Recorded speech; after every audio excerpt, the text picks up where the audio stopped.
Peut-être. Et c'est parti.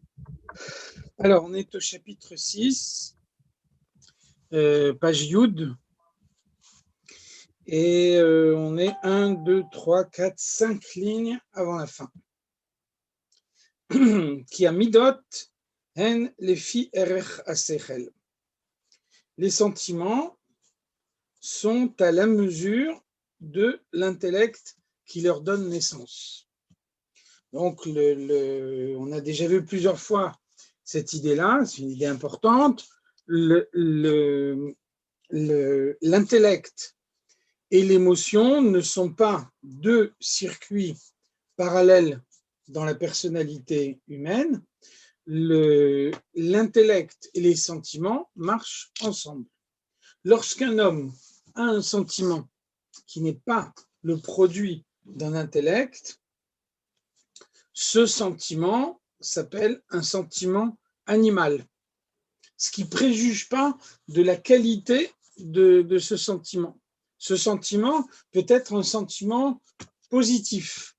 On a pitié d'un pauvre et donc on va l'aider. Seulement, la pitié qu'on a de ce pauvre n'est pas une réflexion que c'est Dieu qui me demande de le faire, c'est la Torah qui m'ordonne d'adopter ce comportement. Il s'agit uniquement d'une réaction épidermique. Je vois la souffrance de quelqu'un et je ne peux pas supporter cette souffrance. Ça s'appelle un sentiment animal. Donc, lorsque la compréhension est déconnectée du sentiment, le sentiment est nécessairement négatif. Inversement, lorsque le sentiment est produit par une compréhension, non seulement le sentiment est un sentiment positif, mais le sentiment est la preuve que la compréhension est arrivée à maturité. Lorsque on a réellement compris une idée, lorsqu'on se passionne pour cette idée au point d'arriver à la comprendre, alors il y a un sentiment qui naît en soi. Le fait qu'on éprouve ce sentiment est la preuve qu'on a réellement compris l'idée. Donc, une idée positive, une idée de la Torah, une idée du service de Dieu, ne peut que produire un sentiment positif. Lorsque la compréhension de l'homme est toujours une compréhension positive, alors les sentiments qui en découlent sont des sentiments positifs. Donc il y a une relation de causalité entre la compréhension et le sentiment, et cette relation de causalité fait que le sentiment a la même intensité que la compréhension. Je m'approfondis avec toutes les forces de mon intellect dans l'idée de la grandeur de Dieu, ça doit réveiller en moi un sentiment profond d'amour de Dieu. Si j'ai l'impression d'avoir une profonde compréhension de cette idée, mais que je reste indifférent, je n'ai pas en moi l'amour de Dieu, c'est la preuve que ma compréhension est uniquement une compréhension superficielle. Une compréhension profonde doit nécessairement produire une idée profonde. Un sentiment profond. Donc, à Katan, un enfant, qu'est-ce que c'est un enfant? Un enfant, c'est celui qui a un intellect limité. Donc, comme son intellect est limité, il n'est pas capable de maîtriser ses sentiments. Donc, Choshek ve'ohev dvarim ktanim. C'est son absence de compréhension, c'est son absence de maturité intellectuelle qui va faire que tout son intérêt, c'est des petites choses qui n'ont aucune importance. Prouté à RR, qui n'ont aucune importance négligeable. Les fiches et sichlo katan ve katsar, les asig dvarim ikarim yoter mehem. il a un intellect limité, et donc il n'est pas capable de mesurer la valeur. Et pour lui, un bonbon, c'est une valeur suprême, beaucoup plus qu'un compte en banque avec lequel il ne sait pas quoi faire. Donc, c'est pour ça que le Rambam nous dit, on voit dans le Mishneh Torah, le Rambam nous dit, on a droit de dire à un enfant, si tu étudies bien la Torah, je te donnerai un bonbon. Donc, vous voyez bien que si on raisonne dans l'absolu, une phrase comme ça, c'est une dévaluation de la Torah. La Torah, elle est infiniment plus précieuse que le bonbon. Donc, pourquoi le Rambam nous dit on a droit de dire à un enfant je vais t'acheter une récompense, je vais t'acheter un vélo, une PlayStation, on dirait maintenant, si tu étudies bien la Torah, tout simplement parce que son intellect réduit fait que c'est le seul discours qu'il peut comprendre. Si on lui dit si tu étudies la Torah, tu vas t'attacher à Dieu et tu comprendras vraiment qu'est-ce que c'est la grandeur de Dieu, et de cette façon-là, tu vas pouvoir réveiller en toi un amour de Dieu. C'est un discours qui est complètement ésotérique.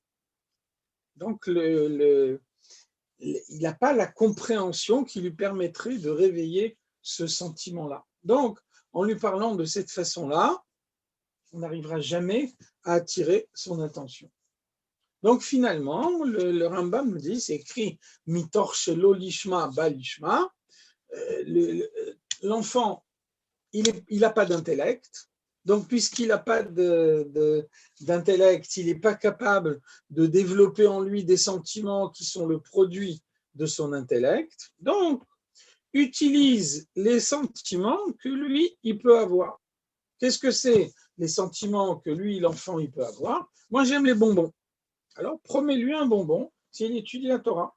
Et donc, de cette façon-là, on a un langage qui est parlant pour lui.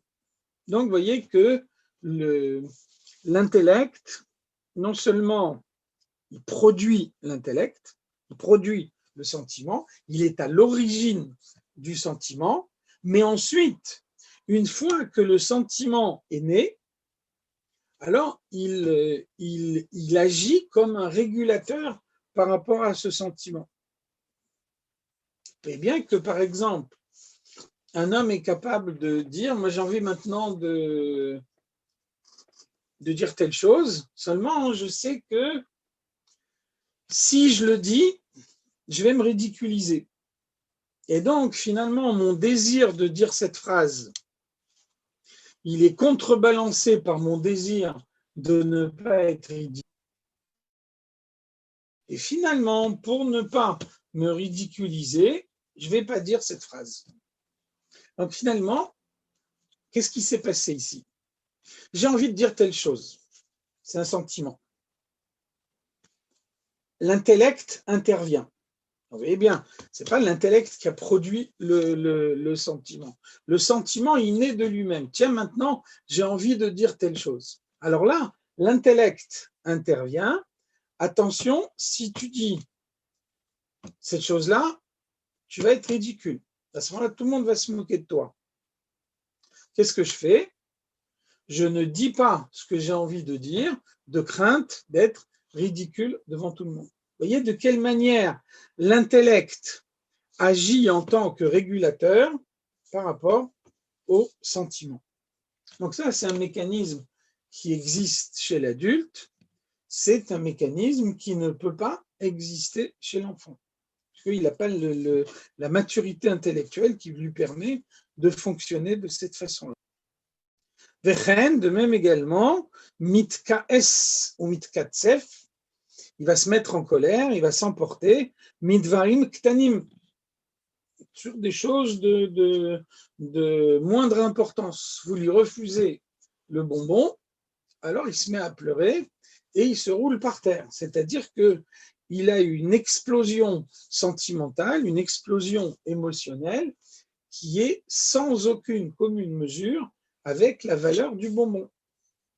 Donc, si c'était un adulte, Un adulte serait capable de se dire, bon, bah zut, j'ai pas eu ce que je voulais.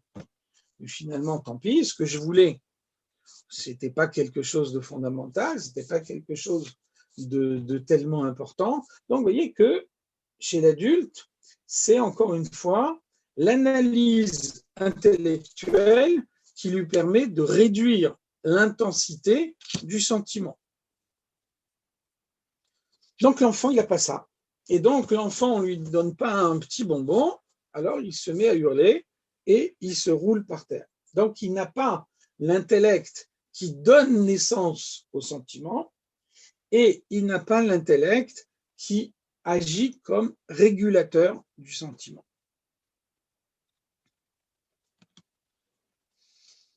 Vechen beit pa'arut u'shar midot.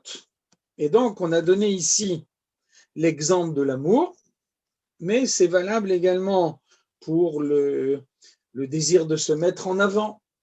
C'est valable pour tous les sentiments de l'homme. Ce principe qu'on a donné avant, il s'applique dans tous les cas à la fois. Ou bien il y a eu un raisonnement intellectuel. Et je suis certain que le raisonnement intellectuel a été le bon parce que à tout moment, j'ai pu vérifier sa conformité avec la Torah. Donc, puisque le raisonnement intellectuel était juste, donc nécessairement le sentiment qui va naître de ce raisonnement, il est juste également. Donc, j'ai pas eu de raisonnement intellectuel. À ce moment-là, le sentiment, il est sauvage. C'est ce qu'on a appelé tout à l'heure un sentiment animal. Donc, vous voyez bien que le sentiment doit toujours être considéré dans l'optique de la compréhension qui le produit. וכן בהתפארות ושאר מידות ועשר בחינות אלו הטמאות. Et donc, ça veut dire que ce qu'on vient de dire, c'est valable dans le domaine de la Kedusha, c'est valable également dans le domaine des forces du mal, puisque je vous rappelle que dans ce chapitre 6, on parle de l'âme animale et du fonctionnement de l'âme animale. Donc, l'âme animale, elle a un fonctionnement strictement parallèle à celui de l'âme divine, de la même façon que dans l'âme divine, l'intellect donne naissance au sentiment. Donc, de même également, on retrouve cette relation entre l'intellect et le sentiment dans les forces du mal, prinot atmeot, les forces impures de la personnalité de l'homme. Mais néanmoins, il y a une différence fondamentale, c'est que dans le domaine de la Kedusha, l'intellect est un intellect soumis. Quand un homme raisonne, il raisonne en conformité avec la volonté de Dieu. C'est pour ça qu'on voit par exemple dans la Gemara, on voit l'expression im din nekabel, les dion yesh tshuva. Un élève étudie la Torah avec son maître, donc il pose des questions. Mais pour poser ces questions, il a besoin avant tout de souligner que les questions qu'il pose ne sont pas une remise en cause. C'est juste un désir de comprendre. Donc le din lui-même n'est kabel. Si tu nous dis que la volonté de Dieu, c'est d'agir de telle façon, alors le comportement que tu nous donnes, on l'applique concrètement. Mais après, yesh tshuva, il doit y avoir une réponse. On veut essayer de comprendre. Donc, à ce moment-là, on fait fonctionner son intellect, mais l'intellect fonctionne en ayant comme principe premier qu'on est soumis à la volonté de Dieu. Donc on raisonne, mais en tout état de cause, on ne pourra pas adopter une conclusion contraire à la volonté de Dieu. À partir de ce moment-là, dès l'instant où ce principe-là est posé, le raisonnement ne peut être qu'un raisonnement positif. Et donc, si le raisonnement est positif, alors il va donner naissance à des sentiments positifs. Dans le domaine du mal, il n'y a pas de soumission. Dans le domaine du mal, on a vu que les clipotes disent Ani ve'afsi od. Moi j'existe et il n'y a rien en dehors de moi. Paro, le pharaon en Égypte, il se fait passer par rapport à son peuple comme une divinité. Donc il dit Li Yeori Va'ani Asitini. Li Yeori, mon fleuve m'appartient.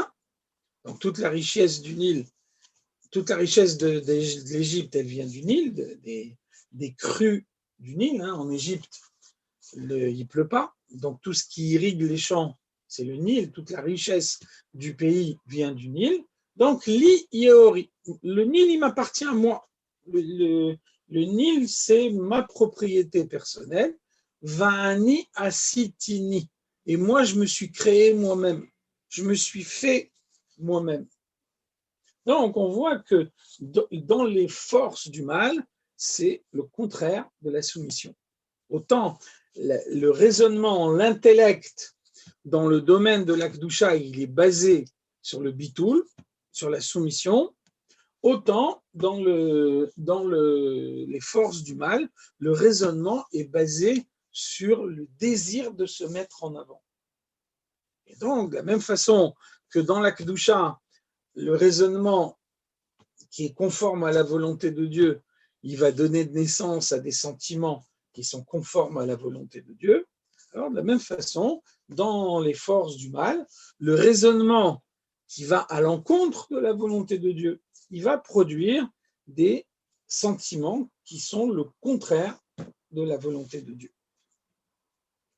כשאדם מחשב בהן או מדבר או עושה, quand un homme pense à ces choses mauvaises, quand il en parle et quand il agit, donc on a vu avant ce que sont les trois vêtements de la pensée, pensée, parole et trois vêtements de l'âme, pardon, pensée, parole et action. Donc de la même façon que l'âme divine a ces trois pensées, excusez-moi, ces trois vêtements, pensée, parole et action. Donc, de la même façon, l'âme animale a également ces trois vêtements, pensée, parole et action.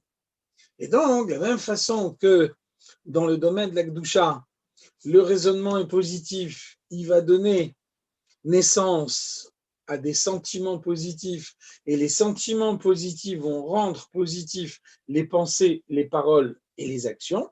Et on a vu déjà qu'une âme doit redescendre sur terre le nombre de vies nécessaires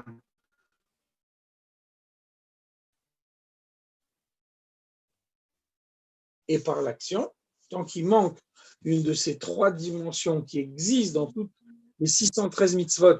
L'âme n'a pas encore terminé sa mission sur cette terre. Alors, de la même façon, dans les forces du mal, dans l'âme animale, on parle ici d'une âme animale qui n'a pas été maîtrisée pour le domaine du bien, qui fonctionne encore dans le domaine du mal. Alors, on a des raisonnements négatifs qui vont donner naissance à des sentiments négatifs et il en résultera nécessairement des pensées négatives, des paroles négatives et des actions négatives. Entre parenthèses, on voit que dans ces trois vêtements de l'âme animale, pensée, parole et action, donc on a déjà vu, quand on a parlé du domaine de l'Akdoucha, on a déjà vu que la pensée s'appelle le vush hameuchad, le vêtement qui est unifié avec l'homme. C'est clair que quand on parle on s'adresse à quelqu'un qui est extérieur à soi, a fortiori quand on agit. L'action, elle marque l'objet qui est devant soi, indépendamment de sa personnalité. Par contre, la pensée, c'est un processus interne. Et donc, la pensée, elle est très importante. Le fait d'avoir des pensées pures, ça modifie complètement toute la personnalité. Alors, on trouve là encore l'équivalent dans le domaine du mal, dans le domaine de la klipa.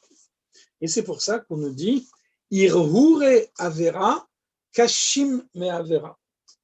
La pensée de la avera est plus grave que la avera elle-même.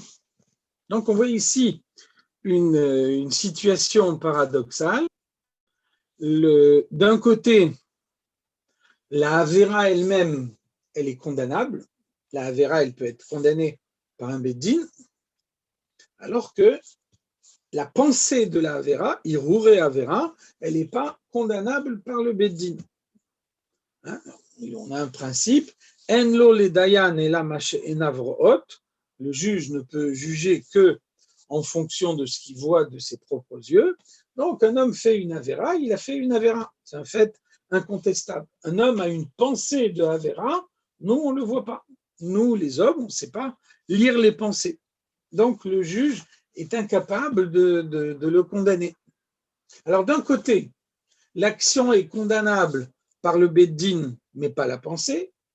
Et d'un autre côté, la pensée est beaucoup plus grave que l'action, et même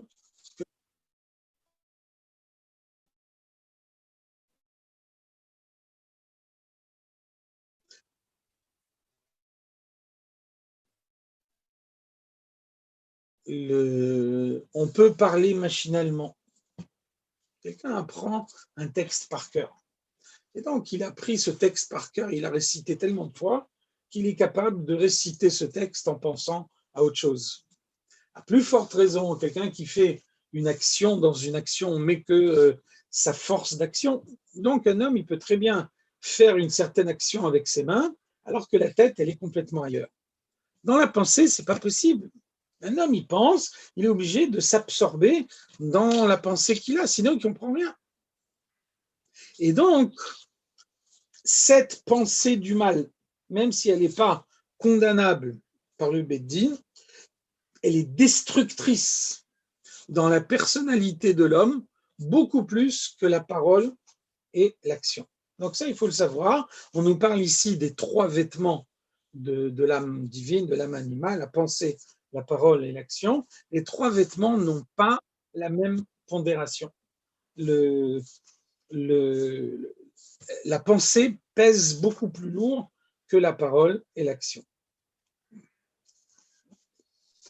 Donc, un homme a une mauvaise idée, la mauvaise idée réveille en lui un mauvais sentiment, ce mauvais sentiment le conduit à avoir une mauvaise pensée, une mauvaise parole et une mauvaise action. Qu'est-ce qui se passe dans ce cas-là? Dans un cas pareil, la pensée qui se trouve dans son cerveau, Vediburo shebepiv, la parole qu'il a dans sa bouche, Vekoach hamaasi shebeyadav, la force d'action qu'il a dans ses mains, ou Sha'ar Evarav, et tous les autres membres du corps qui sont impliqués dans l'action qu'il est en train de faire. Par exemple, il faut se déplacer, il faut aller à un certain endroit pour faire cette action. Et donc, il va utiliser ses jambes pour marcher jusqu'à cet endroit-là. Alors, tout ça, Nikraim Levouché Massavo, ils sont définis comme des vêtements d'impureté, les Esser Prinot Elu Atmeot, des 10 forces impures de l'âme animale. Et donc, c'est de cette façon-là qu'un homme rend impur tout son corps. Parce que tout son corps participe à la Avera. Donc, on l'a vu, On l'a vu les fois précédentes quand on a parlé du côté de l'âme divine. Un homme a faim. Alors il a faim, il n'arrive pas à se concentrer. Donc il se pose une question dans son étude, il n'arrive pas à y répondre. Ensuite, il mange, il n'a plus faim, et grâce à ça, il trouve l'explication qui lui manquait au préalable. Qu'est-ce que ça veut dire? Ça veut dire qu'il a utilisé la force, l'énergie de cet aliment pour mieux étudier la Torah. Il est arrivé à positiver l'énergie produite par cet aliment. Imaginons maintenant, Chazé Shalom, la situation inverse. Quelqu'un a envie d'aller faire du mal, et puis il ne le fait pas tout de suite parce qu'il a faim.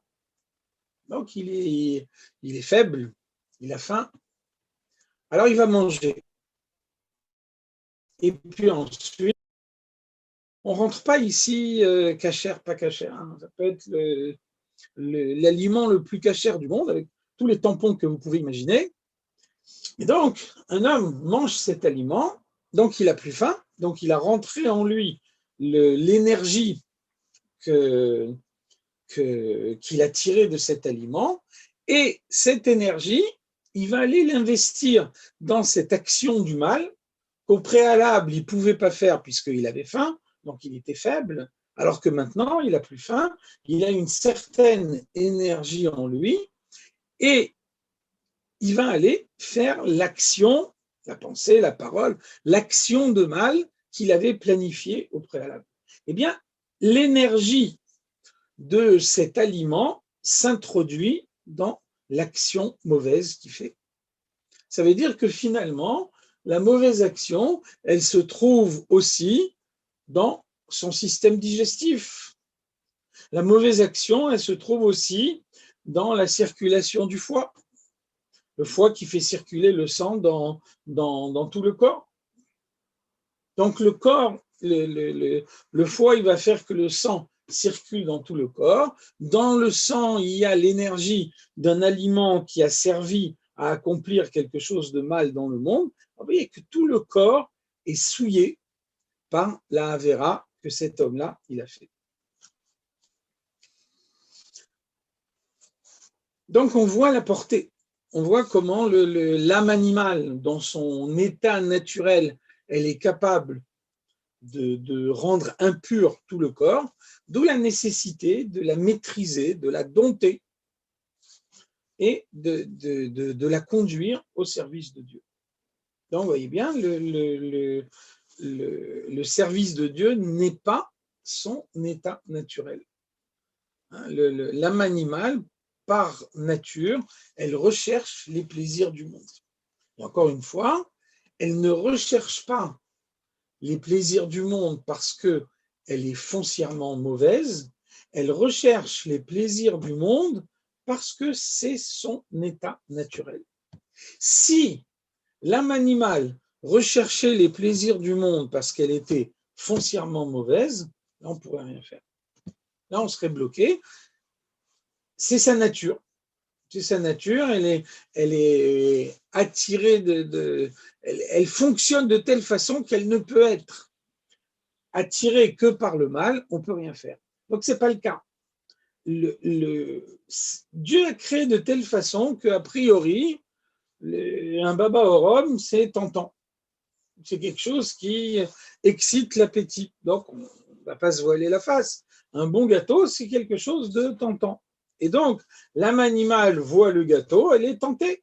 C'est une situation naturelle.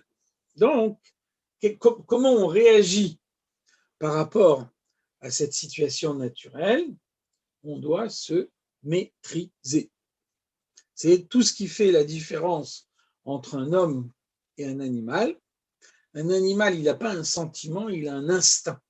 Qu'est-ce que c'est la différence entre un sentiment et un instinct? C'est que l'instinct ne change jamais. Un animal, il a un instinct, il va le conserver depuis le jour de sa naissance jusqu'au jour de sa mort. Pourquoi?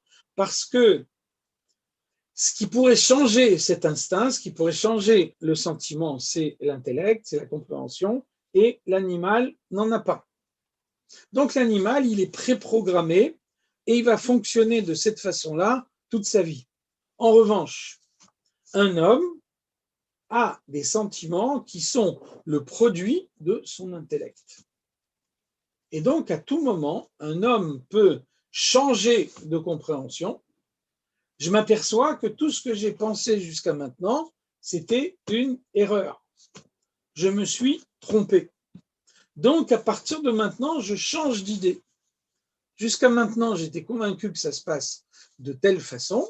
À partir de maintenant, j'ai compris que je me suis trompé jusqu'à maintenant. Et donc, maintenant, je change d'idée. Je comprends les choses d'une autre façon. Alors, le changement de compréhension va provoquer un changement de sentiment.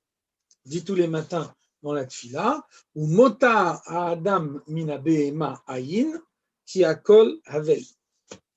Au sens le plus simple, quelle est la supériorité de l'homme par rapport à l'animal? Aucune, parce que tout est vain.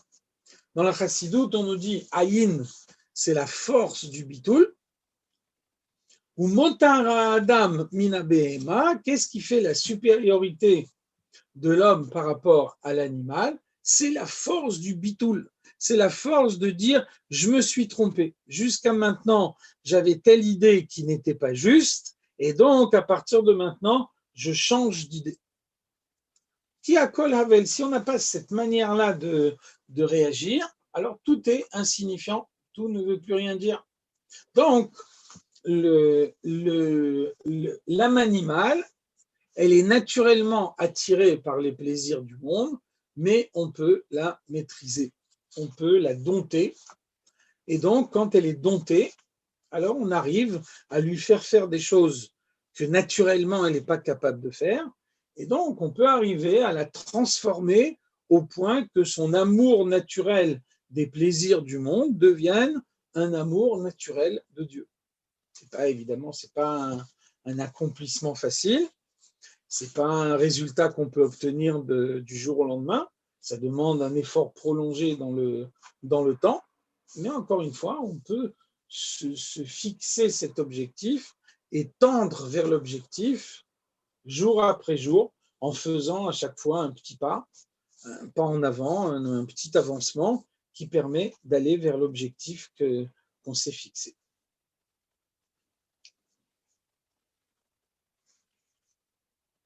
והן הם כל המעשים אשר נעשים תחת השמש. Donc ça nous explique pratiquement toutes les actions qui sont faites sous le soleil, c'est-à-dire les actions de ce monde qui sont faites de telle façon qu'un homme ne réfléchit pas. Un homme, il se laisse aller. Alors, il fait des choses machinalement. Il ne met pas vraiment la tête dedans.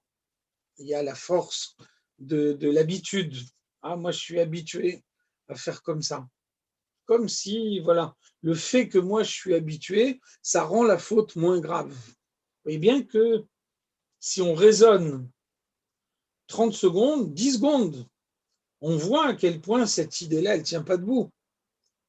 Par rapport à la faute, celui qui est habitué à la faire, pour lui, cette faute serait moins grave que pour celui qui n'est pas habitué à la faire. Ça ne veut rien dire. La faute, c'est une faute. Celui qui vole la première fois, il est aussi condamnable et il sera condamné par le tribunal de la même façon que celui qui vole pour la 100e fois. Il n'y a pas de différence. Et malgré tout, voilà, on est victime de nos habitudes et puis on se dit, c'est pas grave, puisque moi j'ai l'habitude de faire telle chose, donc l'habitude me permet de ressentir comme si cette chose-là était permise. Donc l'Admor HaZaken nous dit, voilà, la plupart des mauvaises actions qui sont faites sous le soleil, elles s'expliquent de cette façon-là. On ne réfléchit pas, donc on laisse le sentiment de l'âme animale prendre le dessus, et à ce moment-là, le sentiment de l'âme animale, il va produire ce qu'il produit naturellement, c'est-à-dire des pensées, des paroles et des actions qui vont avoir pour but de rechercher les plaisirs du monde. Asher akol hevel veraut roach. Et donc, si on réfléchit bien, on s'aperçoit que c'est uniquement des choses insignifiantes, des choses qui sont mauvaises, qui n'ont pas de contenu profond. En général, le mal n'a pas de contenu profond. Le mal, on le compare à un singe devant un homme, qui est kof bifne à Adam. Donc, qu'est-ce que c'est un singe? C'est quelqu'un qui est capable de, comme son nom l'indique, de singer un homme. Donc voilà, il imite l'homme et ça fait que on voit chez ce singe des comportements qui sont proches de ceux de l'homme. Et pourtant, vous voyez bien qu'il y a une différence fondamentale. Quand un homme il fait telle action, c'est parce qu'il a réfléchi, il est arrivé à la conclusion qu'il faut agir de telle façon et il a réveillé en lui un sentiment pour pouvoir agir de cette façon-là. Et à ce moment-là, il va avoir la pensée qu'il faut, la parole qu'il faut, il va aboutir à l'action qu'il faut. Et le singe, il est assis en face de lui et il le regarde et il imite. Donc, il n'y a pas de compréhension, il n'y a pas de sentiment, il n'y a pas de pensée, il n'y a pas de parole. Il y a juste une action qui a une portée extrêmement limitée. Et c'est pour ça qu'on dit ici Hevel veraut roach. Tout ça, c'est rien d'autre que du vent. C'est quelque chose de vide, quelque chose qui n'a aucune signification. Et donc, l'Admour HaZaken nous dit finalement, toutes nos actions qui n'ont pas leur portée dans le service de Dieu, c'est des actions insignifiantes. On va dire qu'en faisant telle chose, on a un plaisir. Puis voilà, au bout de quelques minutes, le plaisir, il est passé, et qu'est-ce qu'il en reste? On parle de plaisir physique. Un plaisir physique, il est par nature limité. Donc voilà, on a quelques minutes de plaisir. Qu'est-ce qu'il en reste par la suite? Si par contre, Shalom, ce plaisir physique, il est lié avec quelque chose d'interdit, alors là, les conséquences de cet interdit, ils vont rester ensuite, par la suite. Donc, comme le Zohar nous dit à la Parashat Beshalach, Shehen Tviro Berucha. Tout ça, c'est ce qui fait que l'homme a un esprit qui est brisé, un esprit qui fonctionne plus, qui a plus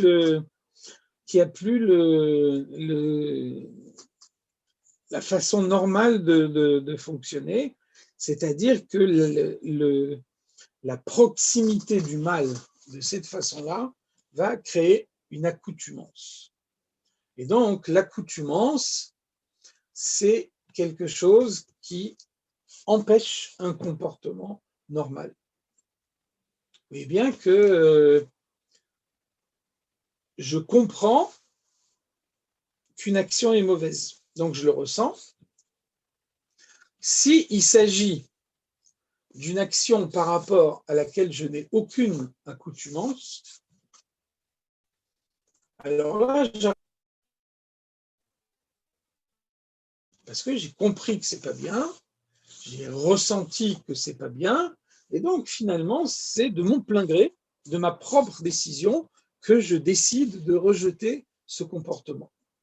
Si maintenant il s'agit d'un comportement auquel je suis habitué depuis des années, et là c'est plus évident. J'ai créé en moi une accoutumance, et l'accoutumance, elle m'empêche d'avoir la réaction que je devrais avoir.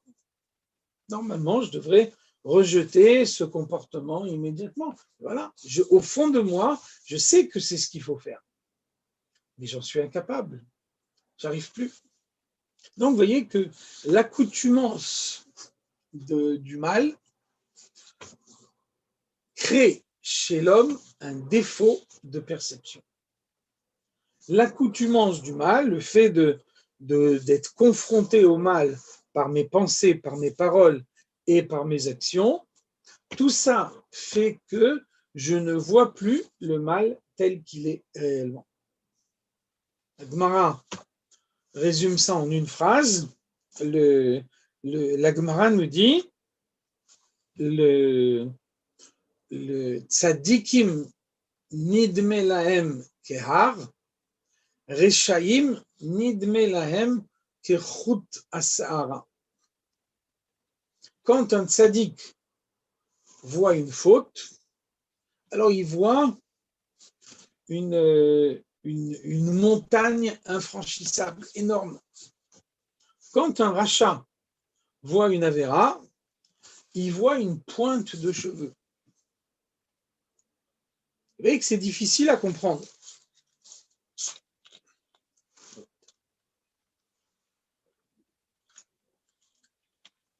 Difficile à comprendre. Vous imaginez la différence qu'il peut y avoir entre une énorme montagne et une pointe de cheveux. Comment est-ce qu'on peut avoir une différence de perception tellement importante? Une montagne, une pointe de cheveux. Réponse, l'accoutumance. L'accoutumance modifie la perception de l'homme et il déforme la réalité. Le tzaddik, c'est celui qui n'a jamais fait une faute. Et donc, quand il voit une faute, alors là, il voit la faute telle qu'elle est réellement. C'est une énorme montagne infranchissable. Donc, il ne faut pas se rentrer là-dedans. Le rachat, c'est celui qui a fait déjà la faute plusieurs fois. Et au fur et à mesure qu'il a fait la faute, il a modifié sa perception de sa faute. Et maintenant, il ne voit plus qu'une pointe de cheveux. Alors ça, c'est le fonctionnement de l'âme animale.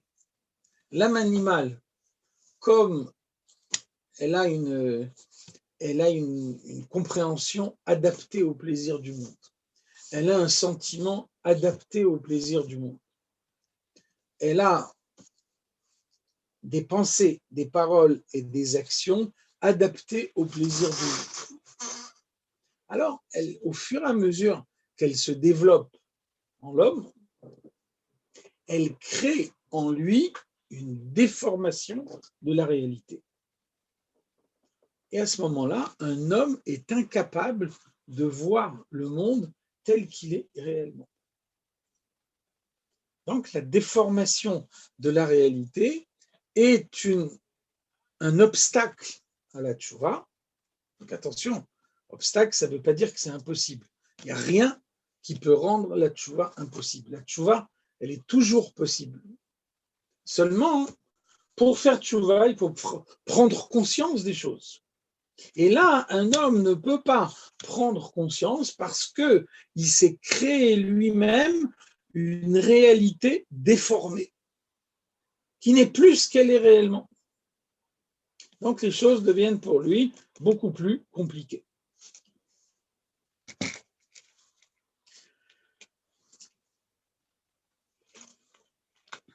וכן כל הדיבורים וכל המחשבות אשר לא לשם המה.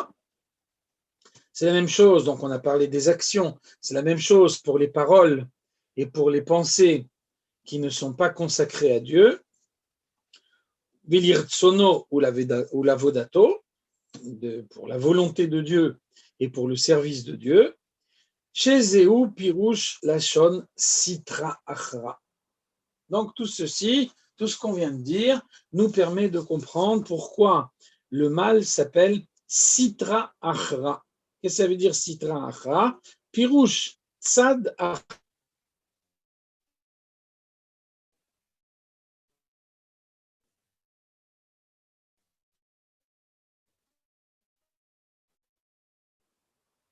C'est le côté qui n'est pas celui de la Kedusha.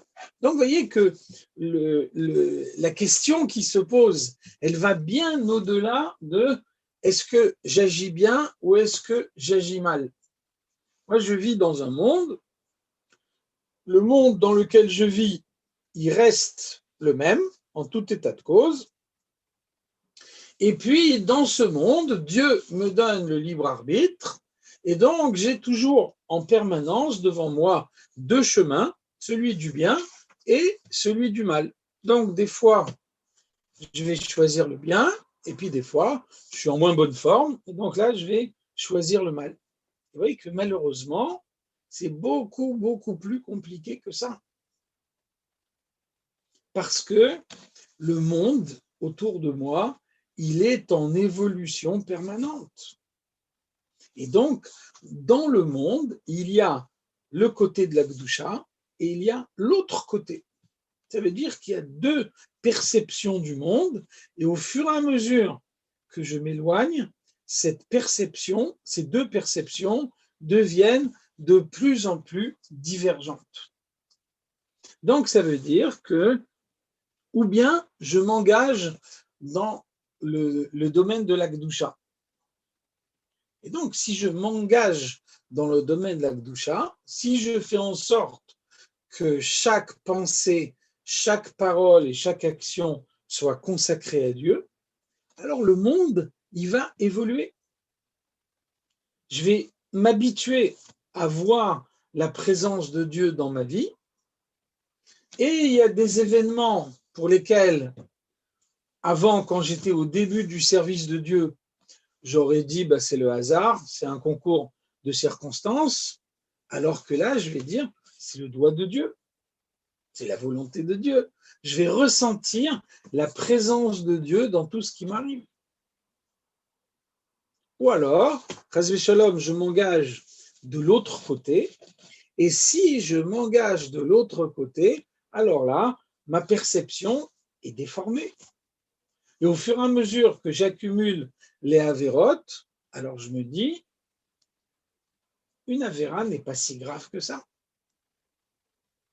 Et puis après, je me dis, j'ai l'habitude, même si ça ne tient pas debout. Mais on voit bien concrètement que j'ai l'habitude, ça me permet de faire des choses qui ne sont pas permises. Donc, ce n'est pas juste, je vis dans un monde qui est toujours le même monde, et dans ce monde dans lequel je vis, j'ai deux chemins qui se présentent à moi, et je dois choisir l'un ou l'autre. C'est en fonction de mes décisions, le monde évolue. Si mes décisions sont les bonnes, alors ce monde il va évoluer positivement et il va me mettre en évidence de plus en plus clairement la présence de Dieu dans ma vie. Si, chas v'shalom, mes décisions sont mauvaises, ce monde il va devenir de plus en plus trouble. Il va de plus en plus me montrer des choses qui n'existent pas réellement. Il va devenir une illusion qui m'empêche de voir les choses telles qu'elles sont réellement. Vous voyez que la Gemara nous dit Zikne talmidei chachamim kol zman shemaskinim da'atan mityashevet alehem. Les vieux talmidei chachamim, au fur et à mesure qu'ils vieillissent, leur esprit est de plus en plus clair, de plus en plus assis, de plus en plus mûr à la compréhension. Zikne amei haaretz, les vieux ignorants, kol zman shemaskinim, au fur et à mesure qu'ils vieillissent, da'atam mitarefet alehem, ils deviennent fous, ils deviennent gâteux. Donc vous voyez que dans ces mots des Chachamim, on voit exactement ce qu'est le processus cumulatif de la Gdusha et le processus cumulatif de l'autre côté. Le Talmid Chacham, c'est celui qui passe sa vie dans la Torah. Et donc, il étudie la Torah autant qu'il peut l'étudier. Quand il ferme le livre, il reste avec la dernière idée qu'il a vue dans le livre, et il va y réfléchir en marchant dans la rue, jusqu'à ce qu'il ait la possibilité d'ouvrir un livre encore une fois. Et donc, ça fait que son intellect, il mûrit dans la... Quand il a un certain âge, alors là, il a des compréhensions profondes et tout d'un coup, il devient de bons conseils, y compris dans des domaines qui n'ont rien à voir avec la Torah, parce qu'il a réellement acquis la sagesse et il a rentré en lui. Inversement, un Amaharetz, quelqu'un qui ne peut pas étudier la Torah. Et donc, il n'étudie jamais, il n'ouvre jamais un livre. Et il faut bien passer sa vie d'une certaine façon. Donc, il va commencer à dire des bêtises. Pas nécessairement pour faire le mal, mais parce qu'il n'a pas la Torah en lui. Et donc, dire des bêtises, passer sa journée à dire des bêtises, malheureusement, ça fait du bien à personne.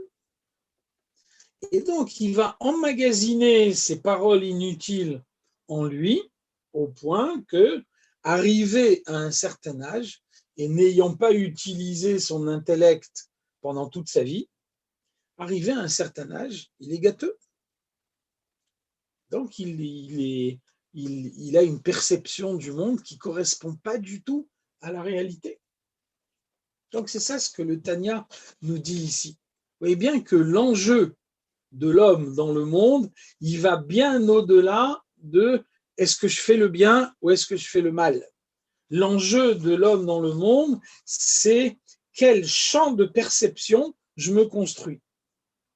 Est-ce que je me construis le champ de perception qui va me permettre de retrouver la présence de Dieu dans chaque chose, ou bien est-ce que je m'anesthésie en pensant que le gâteau, il a vraiment une valeur et que tel gâteau, il est meilleur que tel autre gâteau et que éventuellement je peux donner un coup de poing à celui qui m'a pris le gâteau que moi je voulais prendre. Tout le monde est déformé et tout d'un coup, les valeurs sont plus les mêmes. Donc, vous voyez que la Torah, elle résonne tout ça en deux mots, Sitra Achra, l'autre côté. Il y a le côté de la Kedusha et il y a l'autre côté. C'est deux mondes différents, c'est deux façons différentes de vivre.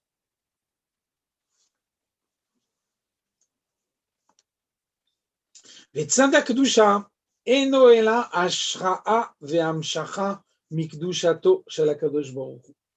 Qu'est-ce que c'est la Kedusha? Qu'est-ce que c'est le domaine de la Kedusha? Qu'est-ce que ça veut dire vivre dans un monde qui est le monde de Dieu? Ça veut dire voir la présence de Dieu dans chaque chose. Et vous voyez que plus on avance et plus on raisonne au fait que le moindre détail de ce qu'il y a dans le monde, ça a été construit par la volonté de Dieu, et plus on voit la présence de Dieu dans chaque chose. Ve'en hakadosh baruch hu shore ela al davar shebatel etzlo. Idbarech. Et donc, Dieu ne peut se révéler que à ce qui lui est complètement soumis.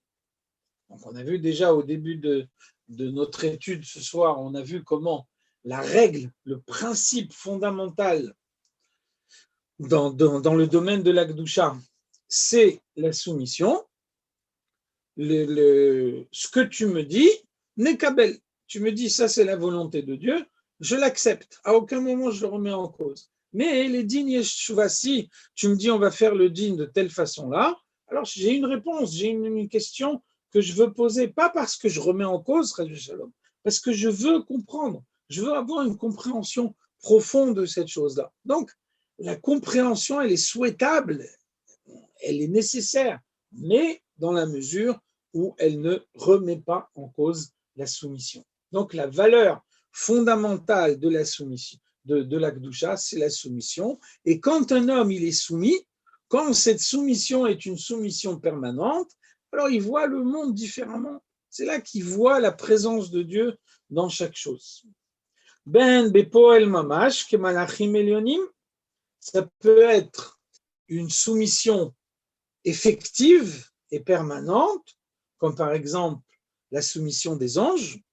Un ange, c'est une créature spirituelle, donc il n'y a pas le monde matériel qui pourrait faire obstacle à sa soumission. Donc sa soumission, c'est une soumission permanente, mais même chez un juif, ben bekoach. Un juif, même quand à certains moments, chas v'shalom, il remet en cause sa soumission à Dieu, même à ce moment-là, potentiellement, il reste toujours soumis à Dieu. Kechol ish Israël lemata. Chaque juif ici en bas dans ce monde matériel est potentiellement soumis à Dieu. Parce qu'il a en lui une âme qui est une partie de Dieu. Et donc, au fond de lui, chaque juif sait que Dieu, c'est la vérité. Après, il y en a qui l'expriment d'une façon, il y en a qui sont attaqués par leur Yetzer Hara. Le Yetzer Hara, quand il attaque un juif, il attaque toujours de façon superficielle, profondément. Chaque juif, il reste bien. C'est pour ça que chaque juif conserve la capacité de l'Akdoucha. Donc, il y a des fois où la soumission, malheureusement, elle reste à un état potentiel. Mais en tout état de cause, la soumission, elle est toujours présente. Un juif ne perd jamais sa soumission. Et c'est pour ça que même si à un moment la soumission a manqué, alors la tchouva, elle reste possible à tout moment. Et donc, tant que la soumission est là, alors on a la possibilité de vivre dans le monde de Dieu. Par contre, dans le domaine de la klipa, il n'y a pas de soumission. Ani ve'afsi od. C'est moi qui existe et il n'y a rien d'autre que moi qui existe. Li yeori va'ani asitini. Mon fleuve m'appartient et c'est moi qui me suis créé moi-même. Donc, à partir du moment où un homme met en avant sa propre personnalité, alors là, il a une vision tronquée de la réalité. Chez Bekocho Liot Batel Mamash, les Gabé Akadosh Baoru, chaque juif a la possibilité de se soumettre complètement à Dieu, Bimsirut Nafsho al Kedushat Hashem, comme on le voit dans malheureusement toute l'histoire juive. On voit que des juifs en apparence tout au long de leur vie, ils n'ont pas été ceux qui faisaient les mitzvot de la meilleure façon. Le jour où on leur a dit prosterne-toi devant la Avodah Zara ou alors je te tue, alors ils se sont laissés tuer plutôt que de se prosterner devant la Avodah Zara. Qu'est-ce que ça veut dire? Ça veut dire que tout au long de leur vie, même au moment où Chas v'Shalom, ils faisaient des avérotes, ils avaient en eux cette soumission à Dieu. Seulement, ils ont modifié leur perception des choses, qui fait qu'ils ne laissaient pas réellement cette soumission s'exprimer concrètement. Après, quand ils sont arrivés à une situation où il n'y a pas possibilité de se dire que on reste attaché à Dieu en le faisant, personne ne peut se dire moi je me prosterne devant la Avodah Zara, mais mon attachement à Dieu reste intact. Personne ne peut dire ça. Donc à ce moment-là, chaque juif a été capable, tout au long de l'histoire juive, de donner sa vie plutôt que de ne pas être soumis à Dieu. Donc, ça veut dire, ça c'est la preuve réelle que un juif a en lui en permanence cette soumission à Dieu qui lui donne la possibilité de bien agir, de choisir le côté du bien, de choisir le côté de l'Akdoucha. Chacun a cette force-là en lui, et donc même celui qui n'a pas révélé cette soumission jusqu'à maintenant, à n'importe quel moment, il peut prendre la décision de le faire, et à ce moment-là, cette soumission se révèle en étant totalement intacte. Donc, à partir du moment où un juif il a en lui cette force du bitoul, alors il peut rester dans le domaine de l'Akdoucha et ne pas s'écarter, ne pas aller dans la transformation de la réalité qui l'empêche de voir les choses comme elles sont. On va s'arrêter là pour ce soir.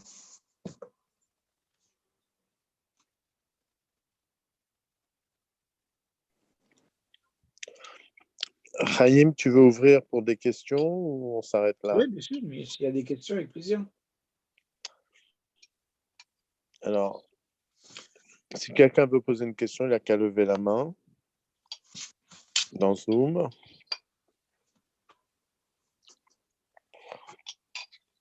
Je vais ouvrir les micros à tout le monde, mais il ne faut pas que ça soit la cacophonie.